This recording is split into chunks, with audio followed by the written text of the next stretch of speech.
Alright, this is the third video. I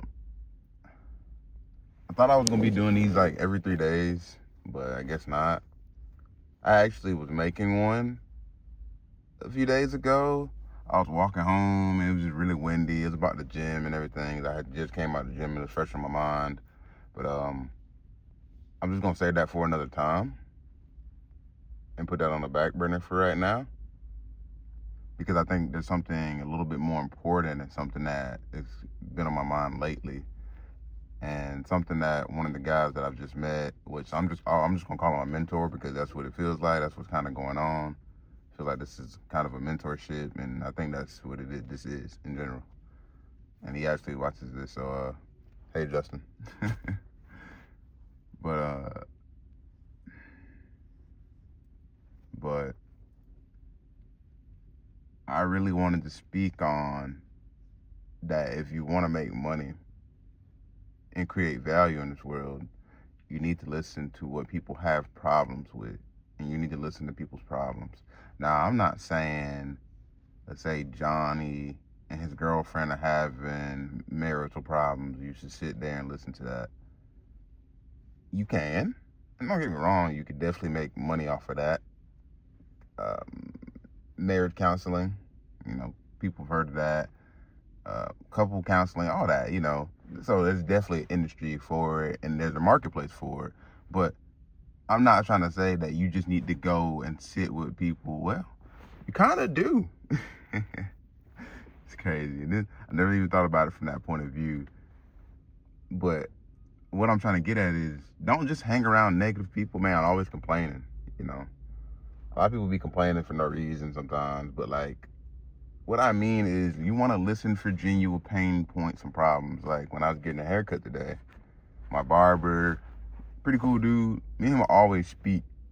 We were always speaking to each other while I'm getting haircuts and, talking about games, anime, women, talking about married things. Usually it's only me and him in his shop. So we just be talking. Things be flowing, and, he was telling me that he wanted to go to Japan. That he actually is planning a trip to go to Japan. And my barber is also a competitive player. He plays Street Fighter competitively. And he's going to Japan, and they have tournaments out there in Japan.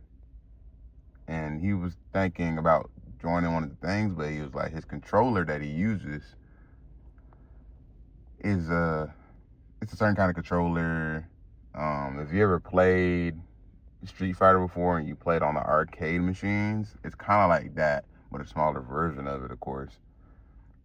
And he's like, he wants to bring it with him, but it takes up a lot of space in his bag or in his suitcase. And as soon as I heard the problem, my first thought that came to mind was, wait, I just heard a problem. How could I fix that? And there was two different ways I could do it. I could either do it through getting, let's say, like, I got somebody to build me a bag, and then I patent it. I don't know how all that worked. I gotta still look into trademarks and patent and stuff. I actually had a book, but I did not read it. But it's always at the library, so it's fine. But I would need to just trademark and patent that or whatever, and then start selling it. And selling it specifically for that, and make it the perfect size, make it to where it could fit, make it where it could be safe, make it to where it couldn't get no water in there, all this and that and the third, give it the whole 9 yards. But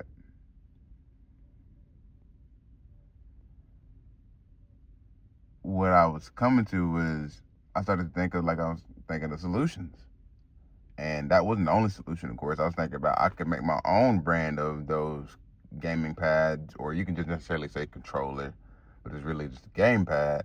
I can make my own brand of that and make it to where you could split it in half or take it apart and put it together to make it more accessible, make it more portable, make it easier to move. So, he can fit it in a suitcase because, you put something in different parts, Be way easier to use. Or if you just had your own separate bag for it, easier to use. And I don't really know if they make bags for them. I haven't looked too much into it. But that would be something it would be a really niche market, honestly. It would just be towards people that game and they do competitive gaming and they're always, on the move. It would be really tailored towards them. I don't really know how big of a market that would be. But then there's like so many different types of tournaments in gaming. But still, just for that kind of controller and that kind of gamepad, I don't know how that would work. But it was really interesting to me that like he said a problem and my mind instantly hooked onto that. And it was like, all right, how can I fix that? And if no one else has fixed it, then I've just found the opportunity, you know. And I would still have to look more into that. And if it's not too expensive, and I can get these bags made for a cheaper price, which I would still want it to be quality though. And that's something about me, I would want to provide something that you could carry your stuff in, but I also want it to be of quality, of value to people, It ain't gonna, after a whole month or two of traveling with it and using it, it ain't gonna start falling apart and this and that and the third. It'll be good quality, pretty sturdy, Charge a good price for it, of course, then.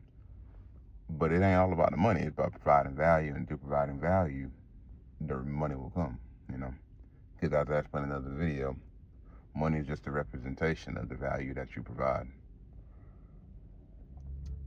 But this is pretty much the video. And I do want to explain that there's certain times when I may pause and not say anything. I'm working on getting the ums and the uhs and the this and that out of my out of when I'm speaking. I just need to pause and think and collect myself and realize that's fine. You don't have to always be making a noise when you're speaking. And so, like, not only is this something that I'm building to one day provide value and create a passive source of income, hopefully, but this is also something that I see as self-improvement. And it's me putting myself out there because this is one of the things why I really never made a YouTube channel in the past.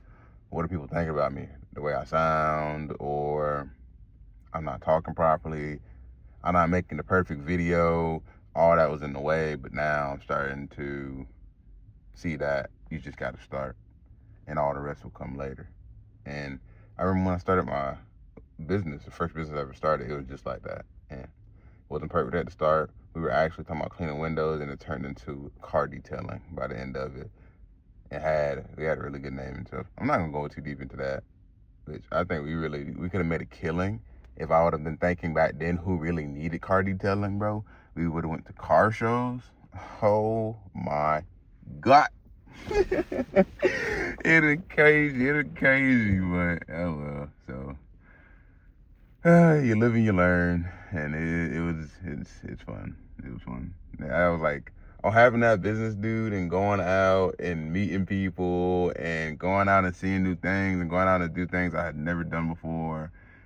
And I remember I had quit my job actually, yeah, and I was purely only doing that. Dude, it was fun. It was a lot of fun. Like, that was a really fun time in my life.